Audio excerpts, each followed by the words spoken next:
নমস্কার, আমি পিউ আর আপনারা দেখছেন এলান্ডার নিউজ। আর আমরা এই মুহূর্তে আছি কৃষ্ণনগর স্টেশনে। আজ 5 সেপ্টেম্বর। আমরা সবাই জানি আজকে কৃষ্ণনগর রানাঘাট এসি লোকাল চালু হওয়ার কথা এবং সেই ট্রেনটি শিয়ালদা থেকে 9টা 48 রওনা দিয়েছে এবং কৃষ্ণনগরে ঢুকবে 12টার 7 এবং সেই ট্রেনটি কিন্তু 1টা 30 কৃষ্ণনগর থেকে ছেড়ে যাবে।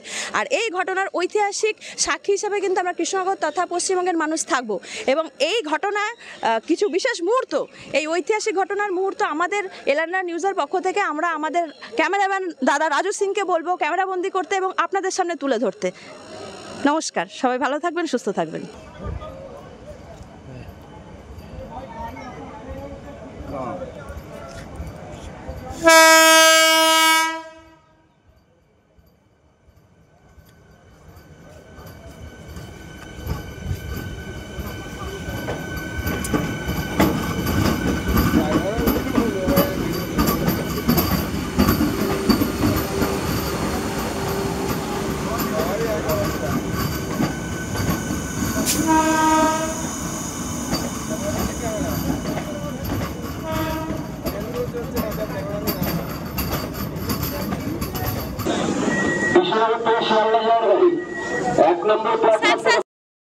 আপনি কোথা থেকে আসছেন? শিয়ালদা থেকে। শিয়ালদা থেকে। আপনি তো প্রথম তো আমাদের চালু হলো এসি লোকাল কৃষ্ণনগর শিয়ালদা রানাঘাট, বলছি আপনার অনুভূতি কিরকম হচ্ছে? খুবই ভালো অনুভূতি, খুবই কমফোর্টেবল জার্নি, খুবই ভালো। আচ্ছা, টিকিটের মূল্য কত? 140 টাকা নিয়েছে। আপনার কি মনে হচ্ছে এই মূল্যটা ঠিক আছে না বেশি? ওটা ঠিকই আছে, কারণ অত দূর থেকে 100 কিলোমিটার ট্রেনে যদি যায় মিনিমাম 140 টাকা তো ঠিকই থাকে। ঠিকই আছে, থ্যাংক ইউ। আমরা দেখতে পাচ্ছি এই মুহূর্তে কিছু প্যাসেঞ্জারও উঠেছেন, অনুভূতি কিরকম? দারুণ, মানে যখন আমি মোবাইলে ব্লগে শুনলাম যে ছাড়বে, আমি আমার হাজব্যান্ডকে বললাম আজকে আমি যাবো। আচ্ছা, এই অনুভূতিটার জন্য খুব খুশি, খুব আনন্দ। কত দূর? আমরা দমদম অব্দি যাবো। এই প্রাইসটা ঠিক আছে না বেশি বেশি মনে হচ্ছে? তা জানি না, আমার খুব আনন্দ লাগছে কারণ একদম পারফেক্ট। আচ্ছা, দাদা কি আরামে যাবো, মানে এটা আর ওই ভাগীরথীর ওপর আর ডিপেন্ড করতে হবে না। আচ্ছা, খুব ভালো, এটা আমরা কলকাতায় গেলে দুর্দান্ত একটা পরিষেবা। আমরা যেটা আশা করেছিলাম কৃষ্ণনগরে পেয়ে গেছি সেটা। আপনি কত দিচ্ছেন?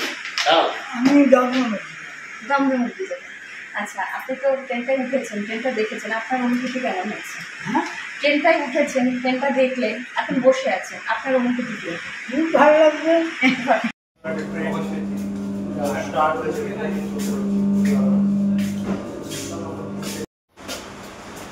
আচ্ছা, ট্রেনে উঠেছেন, ট্রেনটাকে দেখেছেন, আপনার অনুভূতি কি কেমন হচ্ছে? ভীষণ ভালো, তার কারণ আমি এর আগে যেটা চালু হয়েছিল আপ টু রানাঘাট, কৃষ্ণনগরের যারা মানুষ তারা একটু দুঃখ পেয়েছিল যে এটা কৃষ্ণনগর কেন হলো না।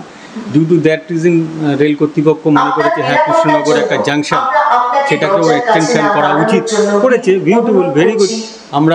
আমরা জেনারেলি আমি যেহেতু কলকাতায় সার্ভিস করি, আমরা সবসময় এসি অ্যাভেল করতে পারি ডিউ টু মেট্রো, ঠিক আছে, যেখানে যেতে পাই যায়। ট্রেনটাও হয়েছে, অদূর ভবিষ্যতে আরও বেশি বাড়বে, এটাই আশা করি। প্রাইসটা কি, টিকিটের প্রাইস দেখুন, সবার পক্ষে এফোর্ড করা আমার মনে হয়, আমি জানি না, কাউকে আমি ছোট না করেই বলছি, সবার পক্ষে এফোর্ড করা একটু কষ্টসাধ্য, কিন্তু রেল কর্তৃপক্ষ নিশ্চয়ই সেটা চিন্তাভাবনা করেছেন, করে বলেই হয়েছে।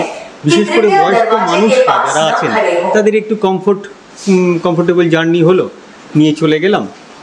আমরা রেগুলার যদি আসি, রেগুলারই আমরা অ্যাফোর্ড করতে পারবো, কিন্তু সবার পক্ষে সেটা না। কেউ একটু এনজয় করতে হলো, ঠিক আছে, পুজোর সময় আসছে, পুজো আসছে, এই সময় অনেক ইয়াং জেনারেশন আছে যারা একটু যাবে, আনন্দ করবে, তাদেরই তো সময় এখন। তো ঠিকই আছে, চলুক। এবার রেল কর্তৃপক্ষ যদি মনে করে ভেরি গুড, এটাই চলবে, ভেরি গুড, তাতেও কোনো অসুবিধা নেই। মানুষের সুবিধা চাই, মানুষ এখন চায় যে আমি বেশি দেব কিন্তু কমফোর্ট জানি, এইটা কিন্তু প্রতিটা মানুষের মধ্যে এসে গেছে। আরামে যাব, একটু কমফোর্টেবল জার্নি হবে, বাবা আমার গন্তব্যস্থলে আমি নিশ্চিন্তে পৌঁছে যাব, এটা চাইছে। ঠিক আছে, very good, thank you very much, thank you, thank you.